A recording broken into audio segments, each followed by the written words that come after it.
Bonjour. Alors, il reste quelques personnes, mais je pense qu'on va pouvoir commencer. Merci d'être là. Comme vous savez, la cigarette électronique, c'est un sujet très chaud, surtout en ce moment. Quand j'ai invité le professeur Lewezek, il n'y avait pas eu les décès aux États-Unis, puis les problèmes de pneumonie lipoïque là, aux États-Unis.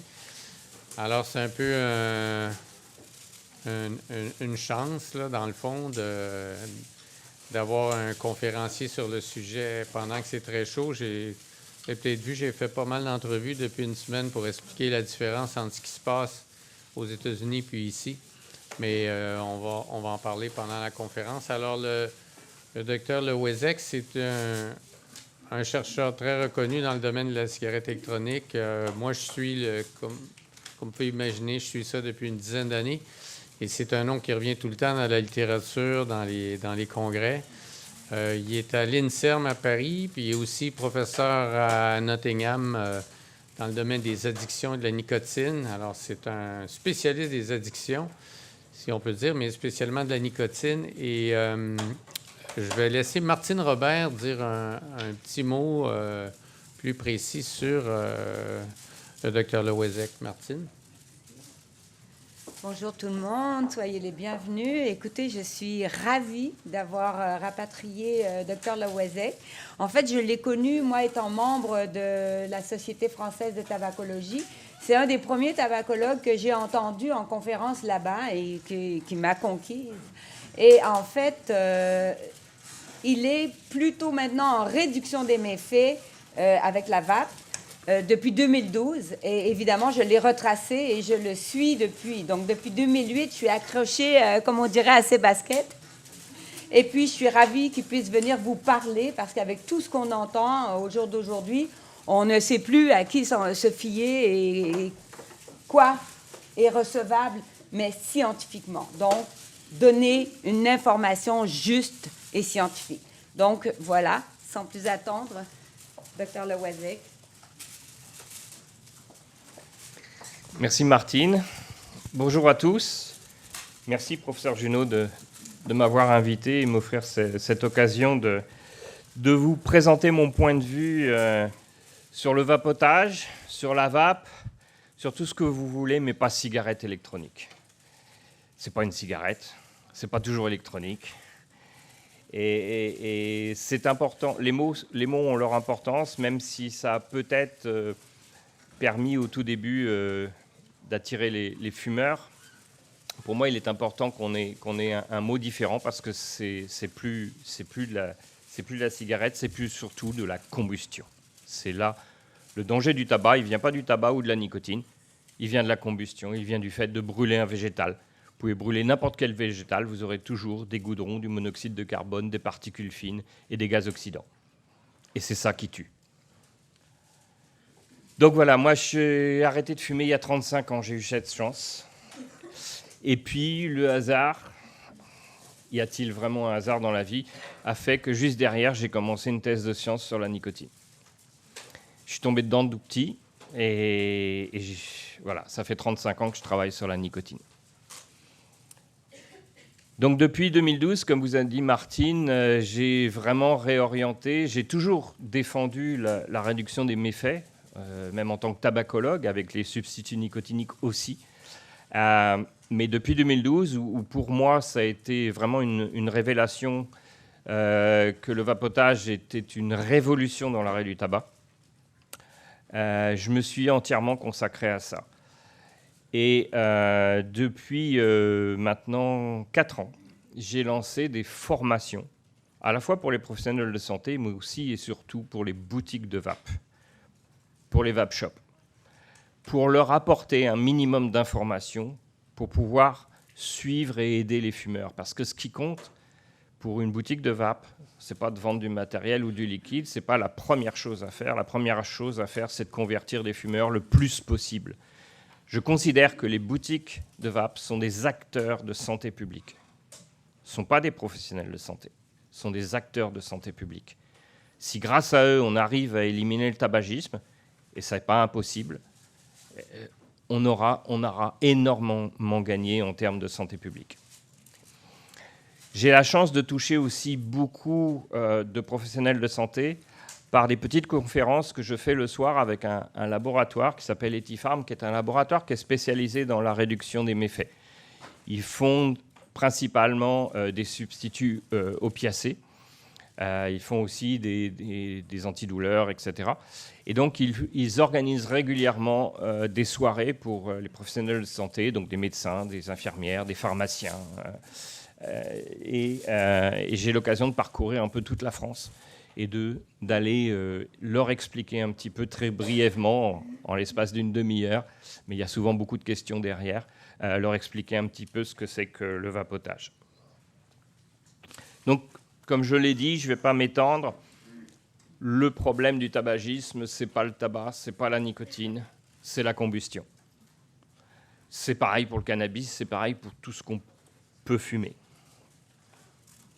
Donc la réduction des méfaits ou la réduction du risque, c'est de proposer aux fumeurs une alternative. Alors l'alternative jusqu'à présent, ça a plutôt été les médicaments de l'arrêt du tabac, que ce soit les médicaments prescrits ou que ce soit les substituts nicotiniques, qu'on peut aussi acheter sans prescription, sans ordonnance. L'arrivée de la vape a été pour moi une vraie révolution. Pourquoi une révolution ? Tout simplement que c'est la première fois dans l'histoire du tabagisme que les fumeurs peuvent arrêter dans le plaisir. Et le plaisir, ça compte. Un fumeur a du plaisir lorsqu'il fume. Et la vape permet d'avoir, d'après le témoignage de nombreux vapoteurs, permet d'avoir un plaisir qui est encore plus grand. Et c'est pour ça que ça fonctionne. Donc, petit rappel de base, mais qui est toujours nécessaire. Non, la nicotine n'est pas cancérigène. Et les cigarettes légères n'ont jamais eu que de léger le nom. Une étude de Martin Jarvis, qui a été publiée en 2001, à l'occasion de leur enquête nationale sur la santé, a clairement montré que quel que soit le rendement en nicotine des cigarettes qui était inscrit sur les paquets de cigarettes, heureusement en France, en Angleterre, avec l'arrivée du paquet neutre, ces chiffres ont disparu parce qu'ils étaient trompeurs. En fait, ils trompaient les fumeurs. Les fumeurs croyaient fumer des cigarettes moins dangereuses. C'est plutôt l'inverse qui s'est passé. En rouge, c'est ce qu'il y avait de marqué sur les paquets. En bleu, c'est ce que les fumeurs tirent. Un fumeur, il sait doser sa nicotine bouffée par bouffée. Et il va chercher ce dont il a besoin. Un fumeur peut tirer entre 1 et 3 mg de nicotine d'une même cigarette, quelle qu'elle soit la cigarette. Donc, avec les cigarettes ultra légères, qui ont conquis énormément de parts de marché, on a des gens qui se sont intoxiqués profondément à la fumée. Pour obtenir leur dose de nicotine, il faut qu'ils inhalent beaucoup plus de quantité de fumée et l'inhaler plus profondément et la maintenir plus longtemps dans les poumons. Résultat des courses, on est passé des années 50-60 à des cancers proximaux des bronches, à des cancers de plus en plus profonds, insoignables. C'est une catastrophe sanitaire. Et ça, c'est le résultat de la réponse de l'industrie du tabac au fait qu'on ait découvert le lien entre tabagisme et cancer, entre autres, qui a proposé aux fumeurs, fait croire aux fumeurs, qu'il y avait une solution moins dangereuse pour qu'ils n'arrêtent pas de fumer. Les fumeurs savent absolument titrer la nicotine. Et en inhalation, et donc la vape se prend en inhalation, le surdosage n'existe pas. Un fumeur connaît parfaitement les symptômes. Dès que l'on a trop de nicotine, la première chose, ce sont des nausées. Quand on a trop fumé en soirée, on en a jusque-là et on arrête. Avec la vape, c'est la même chose. Le fumeur sait parfaitement doser la quantité de nicotine qu'il va chercher. Il n'y a pas de risque de surdosage. Cette étude n'a pas été faite pour les substituts nicotiniques, elle a été faite dans le laboratoire de Neil Benowitz à San Francisco, où j'ai fait mon postdoc. Moi, après mon doctorat en France, je suis passé 2 ans dans son laboratoire. C'était un des 2 laboratoires à l'époque au monde qui savait doser la nicotine dans le sang et dans tous les fluides corporels.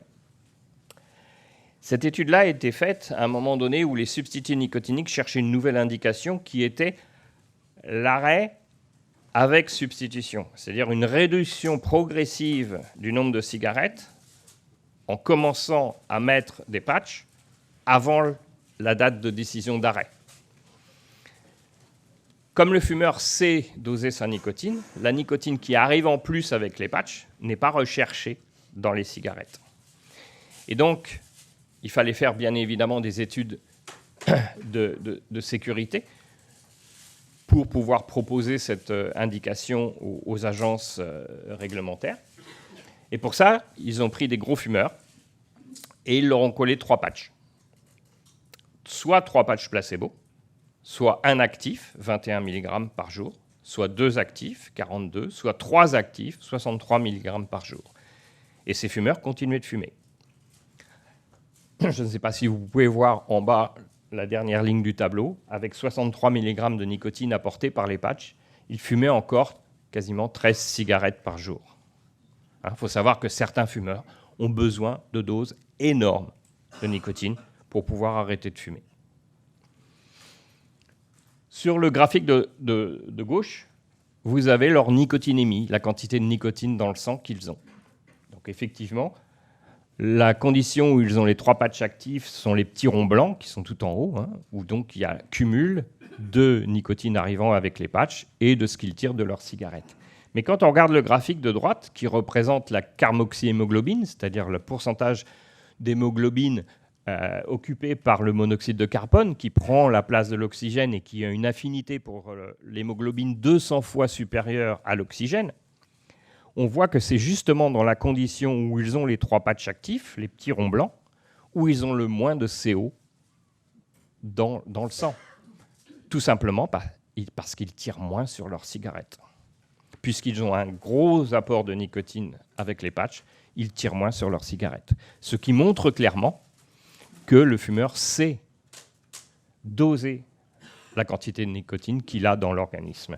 Et on le voit aussi par ce qui est entouré en rouge, le cercle rouge. Sur la première ligne où les gens avaient 3 patchs placebo, ils tiraient jusqu'à 2,5 mg de nicotine par cigarette. Lorsqu'ils avaient 3 patchs actifs, ils ne tiraient plus que, entre guillemets, 1,6. Donc ça montre clairement un autotitrage de la nicotine. Et pendant ce temps-là, vous me direz, au niveau cardiovasculaire, au niveau cardiovasculaire, il ne se passe rien. Le danger du tabagisme pour le cardiovasculaire, c'est le monoxyde de carbone, avant tout. Et les particules fines, éventuellement, les gaz oxydants. Mais ce n'est pas la nicotine. Le fumeur est très tolérant aux effets de la nicotine. Sur la fréquence cardiaque, par exemple, la nicotine s'élimine au cours de la nuit. La demi-vie d'élimination de la nicotine, c'est 2 heures. Donc en une nuit de sommeil, on élimine la quasi-totalité de sa nicotine. Donc le fumeur se réveille le matin sans nicotine dans le sang. C'est pour ça que la première cigarette est aussi récompensante. Quand on regarde l'effet sur la fréquence cardiaque, on voit que la première cigarette, effectivement, provoque une accélération du rythme cardiaque, mais que dès la 2e, 3e cigarette, 4e, on arrive à quelque chose qui va être relativement stable au cours de la journée. Il n'y a pas d'augmentation brutale à chaque cigarette, parce que le fumeur développe une énorme tolérance à beaucoup des effets de la nicotine, dont celui-là. Ce qui crée l'addiction à la cigarette, et je fais une claire distinction entre addiction et dépendance. La cigarette est addictive. Le vapotage, utiliser des substituts nicotiniques, etc., ça peut devenir une dépendance. Avec les substituts, c'est très rare. Ça peut le faire plus ou moins avec les gommes à la nicotine, on va dire. Avec le vapotage, effectivement, il y a une certaine dépendance qui va rester, mais on n'est plus dans l'addiction. L'addiction, pour moi, c'est une dépendance qui nuit à l'individu, mais aussi à son entourage. Le tabagisme passif, ça existe. La fumée secondaire qui s'échappe d'une cigarette est plus toxique que celle qu'inhale le fumeur. Elle est plus concentrée en substances toxiques, parce que quand on ne tire pas sur la cigarette, le cône de la cigarette est moins chaud et donc produit encore plus de substances toxiques. Ce qui crée cette addiction avec la cigarette, c'est sa capacité à amener la nicotine à très grande vitesse au cerveau. La nicotine, elle prend le même chemin que l'oxygène. On respire pour fournir de l'oxygène à nos cellules, pour faire des réactions d'oxydation. Et le premier organe qui est servi, le cœur bien évidemment, mais le cerveau avant tout. Inhaler une bouffée de cigarette, et quelle que soit la substance, l'inhalation est la voie la plus rapide qui existe pour s'administrer une substance psychoactive. C'est plus rapide qu'une intraveineuse. On ne passe qu'une fois par le cœur. Donc ce qui crée cette très forte addiction à la cigarette, c'est premièrement la vitesse à laquelle la nicotine arrive. Avec les substituts nicotiniques, donc là, sur ce graphique, vous voyez la différence entre ce qui se passe au niveau veineux et ce qui se passe au niveau artériel. En rouge, c'est ce qui se passe au niveau veineux si on suit la consommation d'une cigarette, mais en orange, c'est ce qui se passe au niveau artériel, c'est ce qui arrive au cerveau. On a des concentrations, notez l'échelle qui est logarithmique, on a des concentrations qui sont 6 à 10 fois supérieures au niveau cérébral qu'elles ne sont en périphérie. Avec les substituts nicotiniques, dont l'absorption est très lente, que ce soit à travers la peau, que ce soit à travers la muqueuse buccale, la muqueuse nasale, l'absorption est beaucoup plus lente et on n'a pas ce décalage. Le sang veineux, le sang artériel ont largement le temps de se mélanger avant qu'il y ait un pic qui arrive. Donc on a quelque chose qui est beaucoup plus plat. La pente d'une courbe pharmacocinétique, je vous rappelle, exprime la vitesse à laquelle la substance pénètre. Le patch, on n'en parle même pas. C'est le bleu en bas. Le patch, c'est un escargot. Le pic, il arrive 6 à 8 heures plus tard. La vape se situe probablement entre les deux. Elle est plus rapide que les substituts nicotiniques, moins rapide qu'une cigarette. Pour une simple raison, c'est que dans la fumée de cigarette, la nicotine est transportée par des gouttelettes de goudron. Il n'y a pas de goudron dans la vape. La vape est transportée dans la cigarette électronique par les gouttelettes de propylène-glycol et de glycérine. C'est un véhicule qui est moins efficace que les petites particules de goudron. Et donc, ça va moins vite.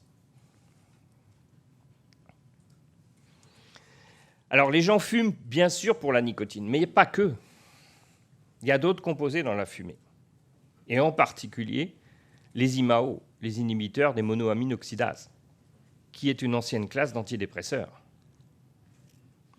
Il n'y a pas de meilleur régulateur d'humeur qu'une cigarette. Le problème, voilà.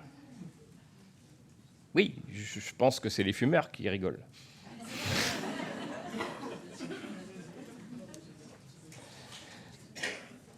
Et oui. Donc, la phrase sur le risque cardiovasculaire, c'est Neil Benowitz qui l'a prononcée. Neil Benowitz, c'est un cardiologue de formation. Pour lui, la nicotine n'est pas un risque cardiovasculaire significatif, parce que l'effet dose présente un effet plateau très rapide. Et c'est pour ça, en conséquence, qu'il n'y a pas de consommation de cigarettes qui soit sûre. En gros, on atteint le maximum du risque cardiovasculaire avec une cigarette par jour. La dose létale de nicotine, c'est une catastrophe. Je vais y revenir. Donc voilà, l'activité de monoamine oxydase dans le cerveau de non-fumeurs et de fumeurs. Il y a deux types de MAO, de monoamine oxydase, la B et la A.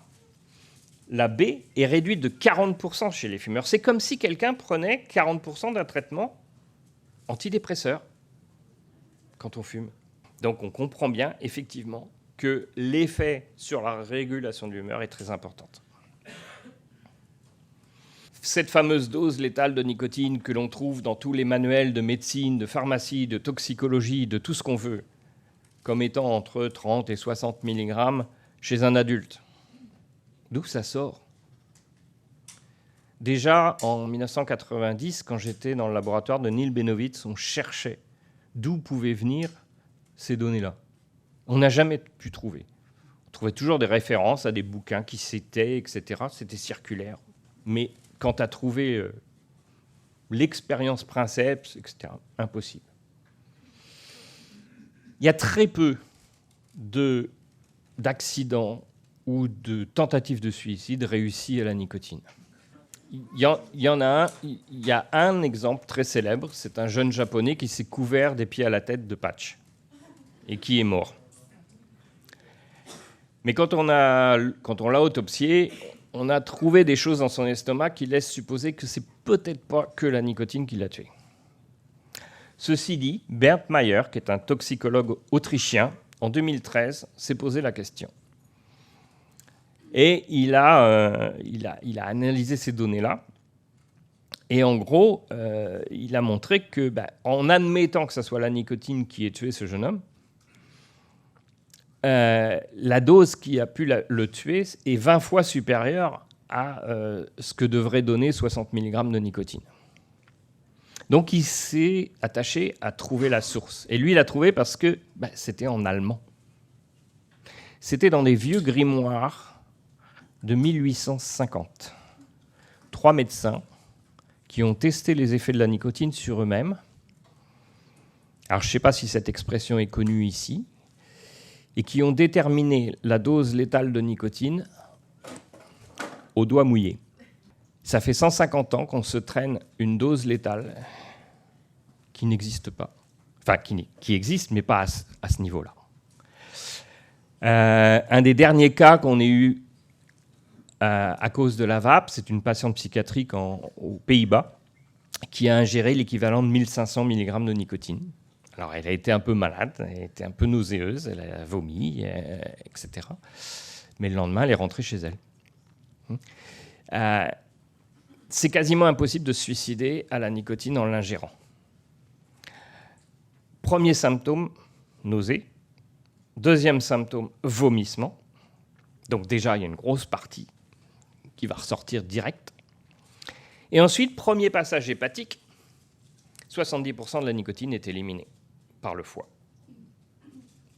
Donc il en reste très peu. C'est bien pour ça que toutes les utilisations du tabac ont toujours chanté la voie orale. Les chamans en Amérique du Sud utilisent le tabac depuis 8000 ans et se sont injectés des décoctions de tabac en intraoculaire, en intrarectal, en toutes sortes de voies possibles, mais jamais en ingestion.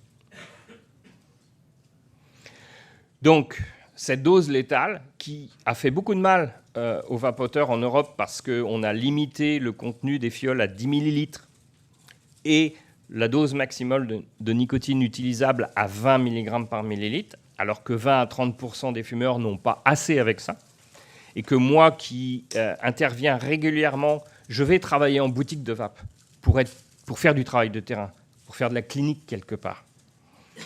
20 à 30% des fumeurs que je vois n'ont pas assez avec ça. Et je suis obligé de leur dire, écoutez, vous savez, il va falloir peut-être mettre un patch en plus pour aller chercher la nicotine que vous ne pourrez pas trouver, même en vapant tout ce que vous voulez au cours de la journée. Donc ça, c'est important. Réduction du risque, réduction des méfaits. Le snus, le plus bel exemple. Le snus, c'est du tabac en poudre. À l'origine, c'était dans une petite canne, un tabac humide. On faisait une boulette et on se la collait entre la joue et la gencive, comme on peut faire avec une gomme à la nicotine. On la mâche, puis on la parque. Là, on fait ça avec un extrait, avec du tabac. Et c'est quelque chose qui est ancestral dans les pays scandinaves. Probablement parce que l'hiver, ils ont des moufles, alors allumer une cigarette, c'est difficile. Eh oui, elle est facile, je sais. Et donc, dans les années 70, l'entreprise qui fait ce produit, qui s'appelle Swedish Match, qui était un organisme d'État, comme nous en France, on avait la CETA à l'époque, organisme d'État, donc toutes ces entreprises sont maintenant privées. Dans les années 70, ils sont focalisés sur ce produit, l'ont remis à la mode, ont retiré une grosse partie des cancérigènes du tabac, qui sont les nitrosamines spécifiques du tabac, et ont mis la poudre de tabac dans un petit sachet, genre sachet à thé, de façon aussi à conquérir des adeptes féminines. Parce que c'est vrai que le snus d'origine, ça se répand un peu dans la bouche, ça fait les dents noires, c'est pas très ragoûtant. Donc là, ça permet de maintenir le tabac dans la petite poche, et donc c'est plus esthétique. En 1992, la Commission européenne décide d'interdire la vente de snus en Europe. Pour une raison qui va vous sembler familière ces jours-ci, ça pourrait rendre les jeunes dépendants. Et en 1995, la Suède, qui ne faisait pas encore partie de la communauté européenne à l'époque, rejoint la communauté et demande une exemption parce qu'ils ont beaucoup de consommateurs de snus. Donc la Suède est le seul pays en Europe où on peut vendre et utiliser du snus. Plus de 30 ans plus tard, qu'est-ce qui se passe ? Eh bien, il reste moins de 5% de fumeurs quotidiens en Suède, et c'est le pays au monde où il y a le moins de cancer du poumon et le moins de cancer oropharyngé. Ce n'est pas parce qu'on met du tabac dans la bouche qu'on a forcément un cancer. Et bien évidemment, dès l'instant où on élimine la combustion, on élimine le cancer du poumon. Et malgré ça, la Commission européenne, en 2016, lorsqu'elle a remis au goût du jour la directive européenne, qui a inclus cette fois-ci le vapotage, a continué à maintenir cette interdiction de vente. C'est le produit du tabac le moins dangereux au monde. Il est interdit de vente chez nous en Europe.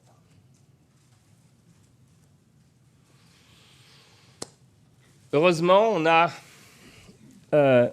des organisations un peu partout dans le monde, mais en particulier en France, et en particulier les organisations qui s'occupent du cancer, qui ont compris qu'effectivement, dès l'instant où on arrête la combustion, on est gagnant en santé publique. Et donc, ils supportent le vapotage. Seulement, comme je disais, c'est moins efficace qu'une cigarette. En vert, vous avez ce qui se passe avec une cigarette. En 5 minutes, le fumeur, il a sa dose.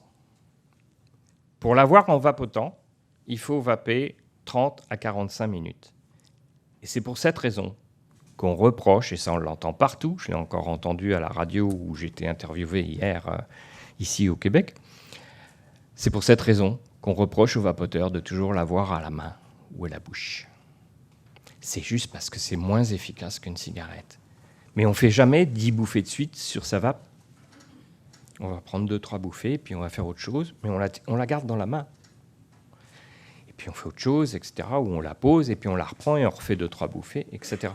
On est obligé de l'utiliser de façon beaucoup plus fréquente. Et ça, c'est une des premières choses que j'explique à un fumeur, parce qu'ils ont tous cette appréhension. Ah oui, mais on les voit tous, là, ils sont toujours avec la... Oui, mais c'est juste moins efficace, donc il faut faire ce qu'il faut. Et si vous vapotez comme vous fumiez, c'est-à-dire vous allez fumer votre cigarette, puis vous allez attendre peut-être 1 heure avant de fumer votre deuxième cigarette, si vous attendez d'avoir envie, vous allez ramer, parce qu'il va falloir 1 demi-heure au minimum pour que ça disparaisse, cette envie. Donc c'est pour ça que c'est très important de l'utiliser de façon régulière. On ne sait pas ce qu'il y a dedans, et puis c'est toxique, et puis tout ça.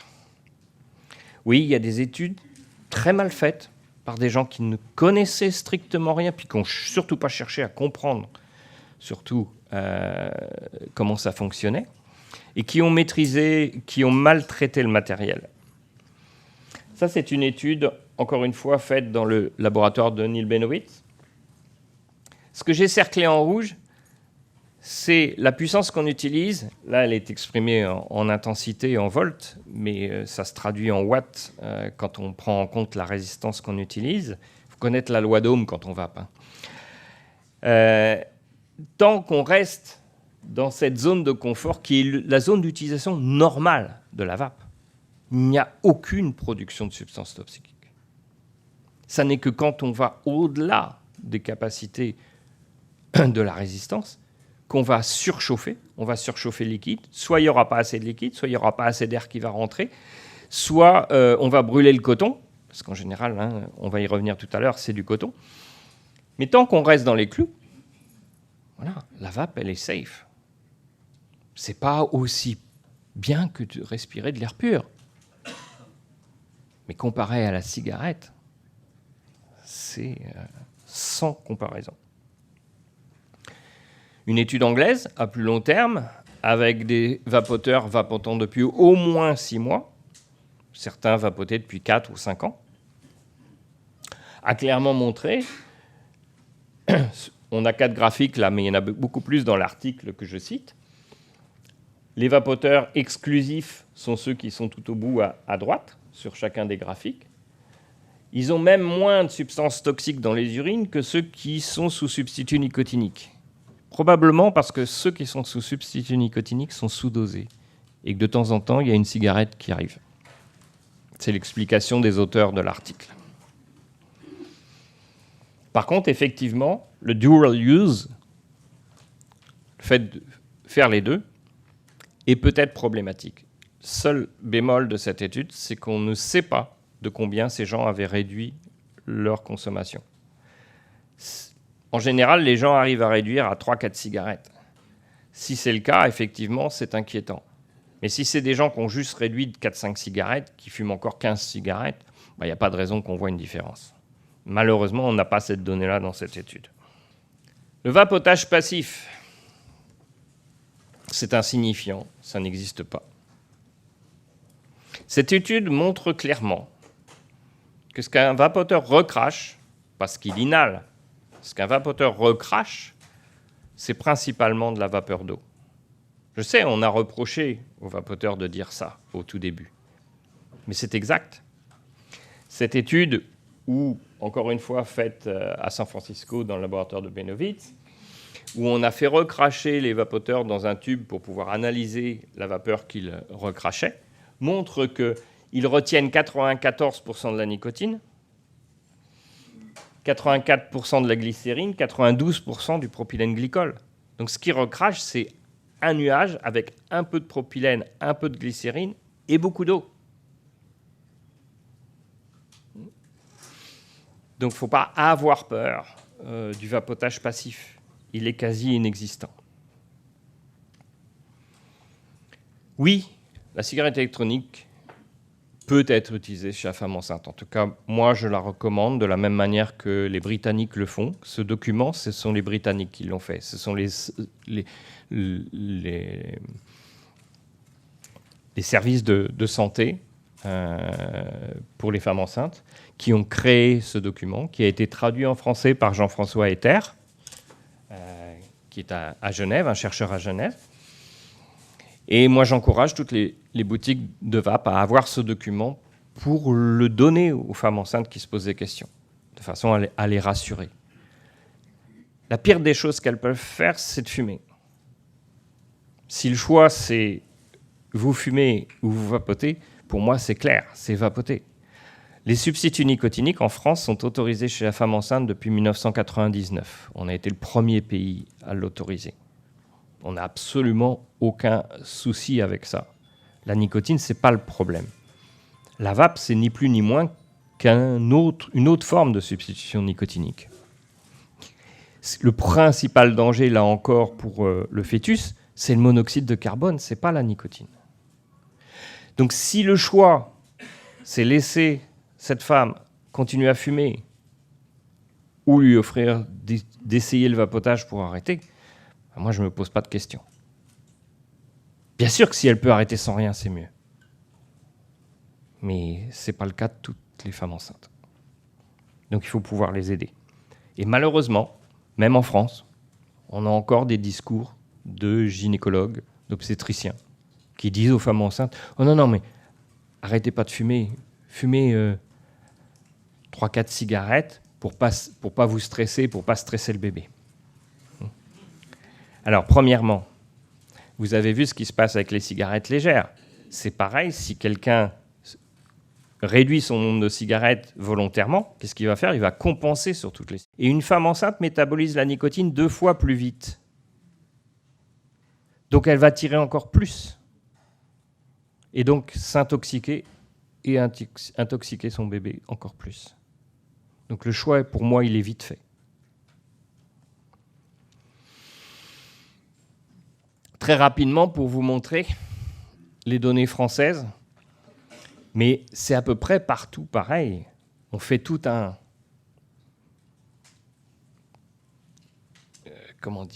une hystérie sur ce qui, aux États-Unis, sur le vapotage des jeunes, etc. Effectivement, la Juul, on en reparlera peut-être, peut être un élément supplémentaire que nous, on n'a pas, puisque même si la Juul est présente et depuis peu de temps, elle est en Europe limitée à 20 mg par millilitre. Donc on n'a pas du tout la même situation. Mais chez nous, au dernier baromètre santé, les non-fumeurs vapotants, c'est 0,2%. Et dans un eurobaromètre d'il y a quelques années, on a clairement montré que ces non-fumeurs qui vapotent sans nicotine. Le problème des États-Unis, c'est d'abord qu'on compte vapoteur quelqu'un qui a juste tiré sur la vape de son copain dans les 30 derniers jours, et on ne sait absolument pas s'il vape en zéro ou avec de la nicotine.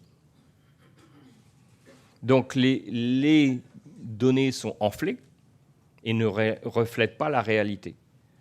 En Angleterre, en France, là où on fait des enquêtes, où on demande des questions bien spécifiques, on voit très bien que le vapotage chez les non-fumeurs, ça représente moins de 1%.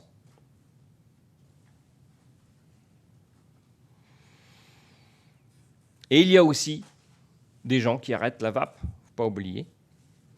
Tout le monde n'est pas un vapoteur à long terme.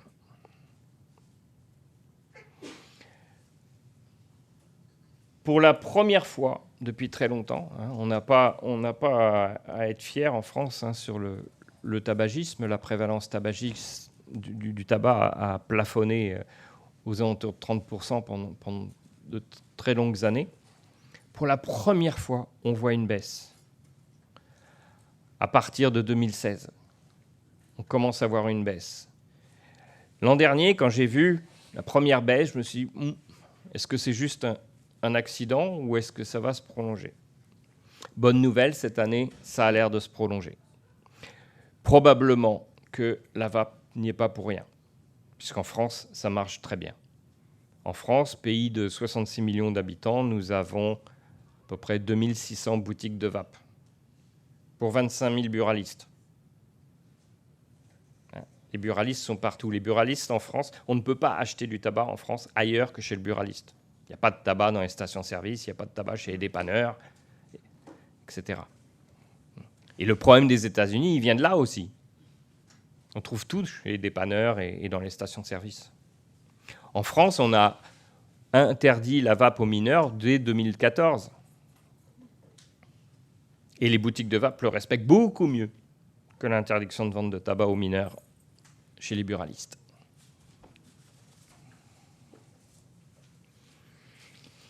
Alors moi, j'habite ici. Ça, c'est la Bretagne. La Bretagne, c'est là où on vape le plus. Donc j'en suis assez fier. C'est pas moi, mais voilà, les irréductibles gaulois, c'est nous. Alors parlons un peu des dernières nouvelles. Alors ça a commencé au mois de juillet avec l'OMS, sauf que ce n'était pas exactement une position officielle de l'OMS. C'était un rapport commandé à Bloomberg, qui est un anti-vape notoire et qui a dépensé, je crois, aux dernières nouvelles, 160 millions de dollars pour essayer de produire quelque chose qui soit négatif et puis qui pousse à la roue. Depuis hier, vous avez certainement entendu parler que Trump a demandé à la FDA de supprimer tous les arômes autres que tabac. Un arôme tabac, c'est quoi? C'est juste un assemblage de molécules, c'est un arôme alimentaire. Ça n'est pas du tabac. Au même titre qu'un arôme framboise ou pêche ou tarte citron à la meringue. Il n'y a pas de tabac dedans. Comment on va définir un arôme tabac? C'est juste parce que les fabricants de liquides mettent une étiquette en disant c'est un arôme tabac. Mais c'est juste un assemblage de molécules. Je leur souhaite beaucoup de plaisir pour réglementer ça. Ça va être très compliqué. Donc, le problème qui est survenu par la suite, et ça c'est dramatique, c'est qu'il y a eu des morts. Il y a eu d'abord, on en est à plus de 400 hospitalisations pour des problèmes pulmonaires très graves, avec 5 ou 6 morts maintenant. Mais ça n'a rien à voir avec la vape, malgré tout ce que les médias et les organisations gouvernementales ont bien voulu faire croire. Parce que dans les titres, c'était toujours « vaping ». Le vapotage, la vape, la cigarette électronique. Non, non. Ce qui s'est passé, ce sont des gens qui ont effectivement vapé des produits illicites, en tout cas des produits frelatés, parce que dans certains États américains et ici maintenant au Canada, le cannabis est légalisé. Ce sont des cannabinoïdes, très souvent de synthèse, et où les fabricants, qui ne sont absolument pas contrôlés, au contraire des fabricants de liquides à vaper à la nicotine, qui ne sont absolument pas contrôlés, n'ont rien trouvé de mieux pour faire croire à un liquide plus dosé en THC, etc., de mettre de la vitamine E sous forme huileuse dans les liquides. Les poumons, ça n'aime pas l'huile du tout. Et ce n'est pas fait pour être inhalé. Les morts qui sont arrivés aux États-Unis, c'est à cause de ça. C'est à cause de produits frelatés contenant des cannabinoïdes. Ça n'a strictement rien à voir avec la vape conventionnelle. Et on est en train de faire peur à tout le monde. Aux États-Unis, on est en train de demander, la FDA demande aux gens d'arrêter de vaper, alors qu'ils savent très bien ce qui a causé le problème.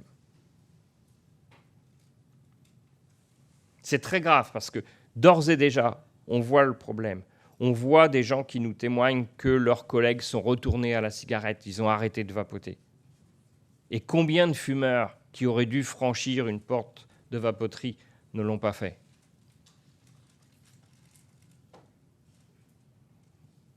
C'est pour une question ou c'est parce que vous ne l'avez pas fait? Je prendrai les questions à la fin. En France, alors ici au Canada et en particulier encore plus au Québec, voilà, les vapoteries, elles souffrent. C'est quasi impossible de faire switcher un fumeur si on n'a pas la possibilité de lui faire tester en boutique. C'est la première chose qu'on fait dans une boutique de vape. C'est de faire tester 3-4 liquides de façon à trouver quelque chose qui plaise à la personne. On ne va pas vaper quelque chose qu'on n'a pas envie de vaper. Donc c'est la première chose. Il y a 2 éléments moteurs, le goût et la dose de nicotine. Et ça aussi, ça se détermine en faisant tester les gens différents niveaux de nicotine. Et puis il faut leur apprendre à vaper, etc. C'est compliqué. Un fumeur, il va tousser tout de suite parce qu'il a les voies respiratoires irritées. Et que dans la fumée de tabac, il y a des anesthésiants. Donc il ne tousse pas quand il fume. Quand il vape, il tousse parce qu'il n'y a plus les anesthésiants. Il faut lui apprendre à vaper. Une bouffée de vape, ça doit être se remplir entièrement la bouche. Une bouffée de vape, ça dure 3 secondes. C'est plus lent et plus long qu'une bouffée de cigarette. Et c'est uniquement en faisant comme ça qu'on arrive à ne pas tousser. Parce que la glycérine végétale, qui est un des 2 principaux composés de base du liquide, va adoucir la bouffer. C'est comme ça qu'on apprend. Mais il faut l'apprendre là. C'est pas une fois que les gens sont rentrés chez eux qu'ils vont faire ça. Et les gens, ils vont tousser chez eux. Et il y en a certains, ils ne vont pas adhérer parce qu'ils n'auront pas eu les bonnes explications. Nous, on a la chance de pouvoir communiquer avec les fumeurs. Et on a la chance d'avoir un outil extraordinaire qui est un petit journal fait par les vapoteurs. Ce sont les boutiques qui l'achètent. C'est elles qui le financent. Mais elles doivent l'offrir aux fumeurs. Et dedans, il y a des petits articles pour leur expliquer comment se mettre à la vape, etc. Et moi, à chaque fois, ce petit journal, je fais une mise au point sur la nicotine, sur comment éliminer les dernières cigarettes, sur ceci, sur cela. Voilà, ils ont de l'information. Et c'est quelque chose qui... Le vapoteur qui a créé ça, son idée, c'était pas de faire ça sur Internet, c'est d'avoir une version papier. Parce qu'une version papier, ça s'offre, ça se donne, ça tourne. On peut le faire lire à la famille, on peut le faire lire aux collègues. Et ça permet de faire circuler l'information. Bon, je ne vais pas rentrer trop là-dedans, juste pour vous dire une petite chose. Voilà. Moi, si ça fait 35 ans que je m'occupe de la nicotine, ce n'est pas seulement à cause de l'arrêt du tabac. Nous avons des récepteurs à la nicotine partout dans l'organisme, y compris sur le système digestif. La fameuse règle des 3C pour les fumeurs. Est-ce que quelqu'un connaît la règle des 3C? Café, clope, caca. Un des symptômes de l'arrêt du tabac quand on n'est pas bien dosé en nicotine, c'est qu'on est constipé. Mais on en a aussi plein le cerveau. Or, la nicotine, du coup, est un neuromodulateur. Elle interagit avec tous les systèmes de neurotransmission.